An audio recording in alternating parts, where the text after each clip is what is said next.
Hi, and welcome back to the podcast.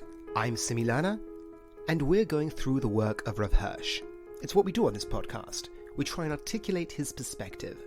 Once again, as always, I want to thank my listeners. I teach, generally speaking, in person, so doing this online is, I suppose, gratifying that I know people are listening to it. So thank you, and it makes the time worth it. Jumping into our discussion today, we're talking about a very specific idea.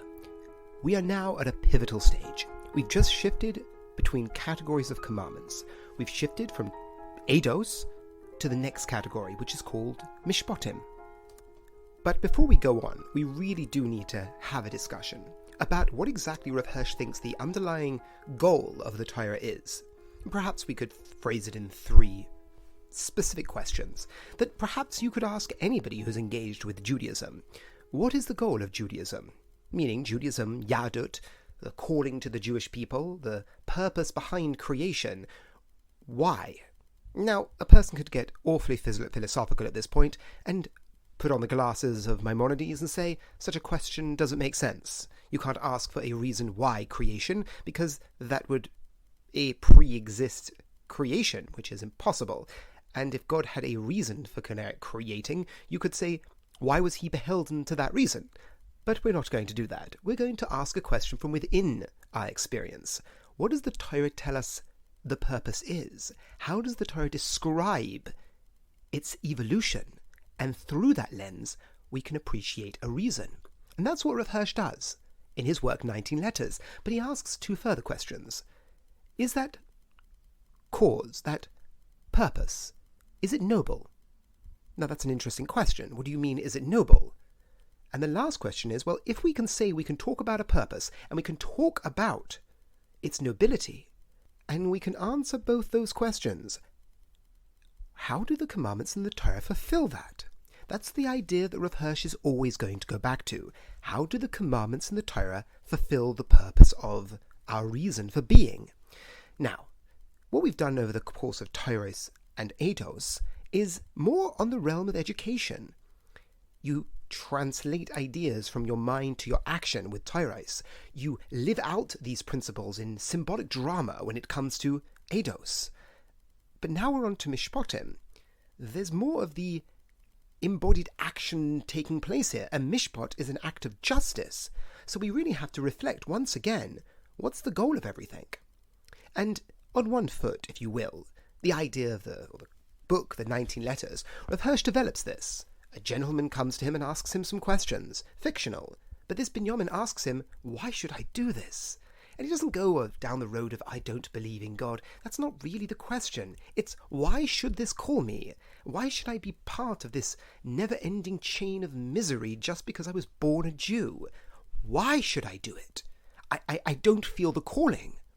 And Rav Hirsch answers, well, if you're trying to work out whether Judaism fulfills your goals, you might have a bit of a problem. But if you want to appreciate what Judaism's goals are, you can then ask, is this something I want to adopt?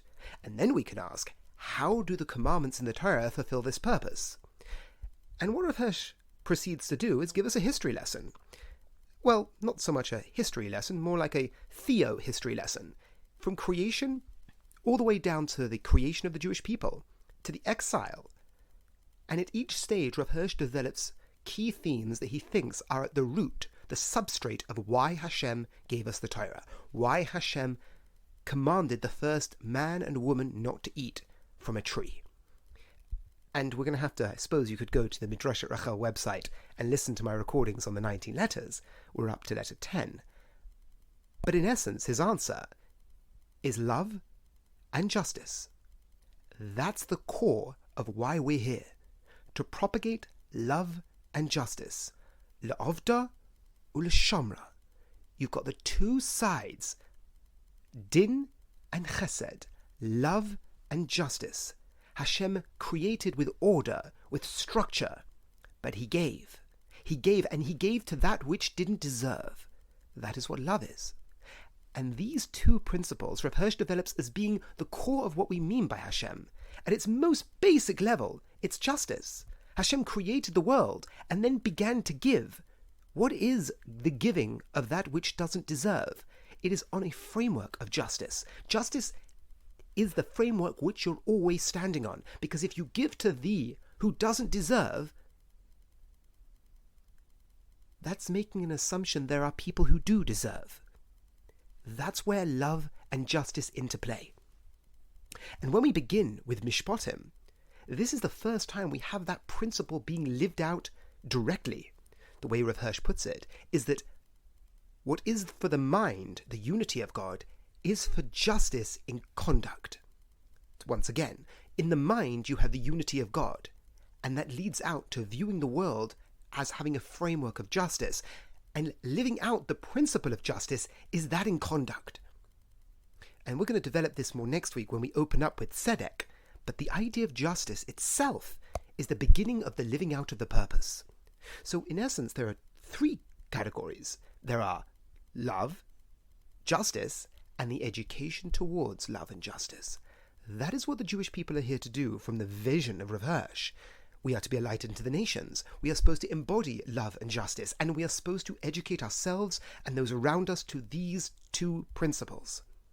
And the relationship between each other will develop as we go on, but I think it's so important for us to appreciate that when we spoke about Tyros, unity of God, existence, purpose, trusting God, love of God, fear of God, all these principles were there to develop in us an educational disposition towards love and justice.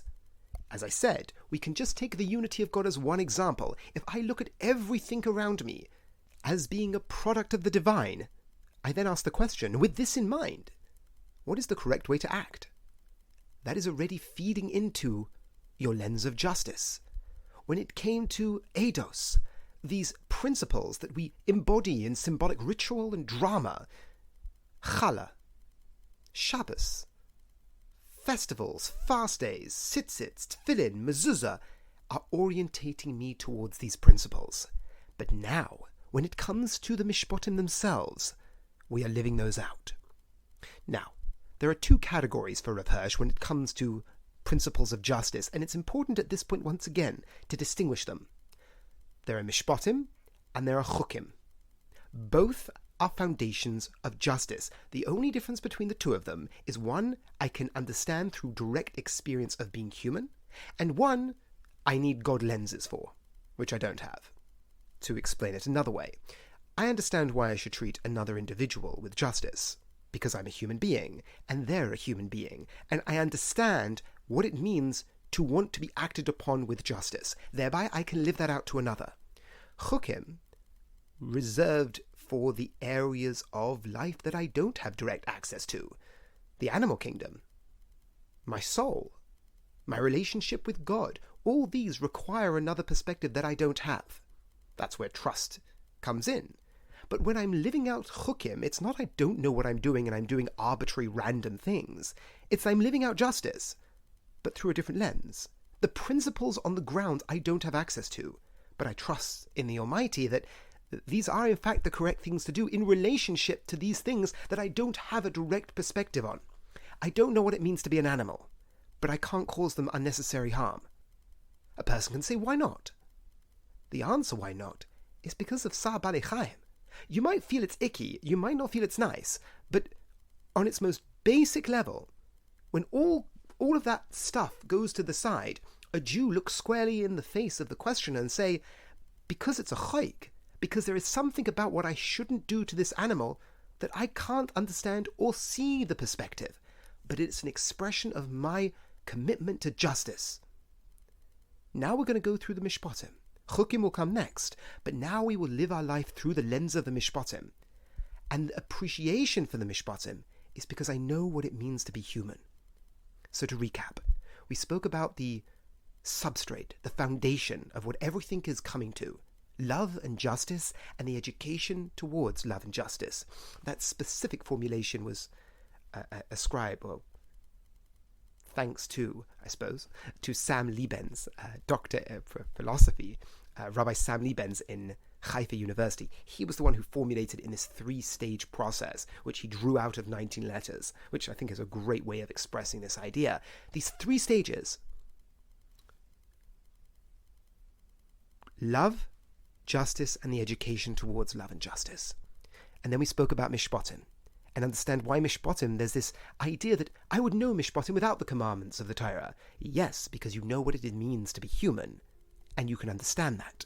Chukim, people say I don't understand. That's not Rav Hirsch's perspective. Of course you understand them, but you don't understand why.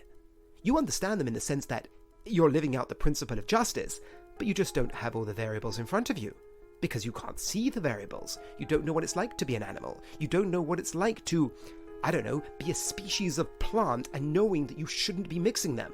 But it still stems from the principle of justice, and Rav Hirsch will give suggestions. But they will be suggestions. So, please join me on the continuation of this journey as we embark on the Sea of Mishpatim. Have a lovely week.